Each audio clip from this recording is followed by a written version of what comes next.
Informasi lain, proses eksekusi lahan seluas 893 hektar di Kecamatan Anak Tuha, Lampung Tengah, Kamis kemarin berakhir ricuh.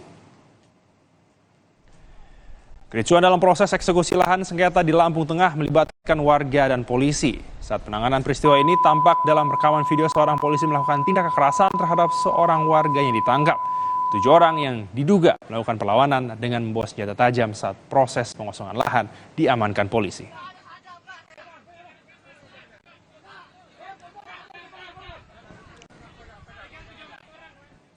Sementara itu, usai video polisi menganiaya warga saat eksekusi lahan di Kabupaten Lampung Tengah, Kapolres Lampung Tengah AKBP Andik Purnomo Sigit meminta maaf atas perbuatan anggotanya.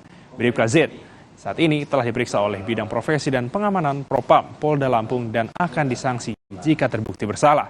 Sementara saat bentrokan, polisi menangkap 7 orang warga yang kedapatan membawa senjata tajam dan berusaha menghalang-halangi eksekusi lahan seluas 893 hektar.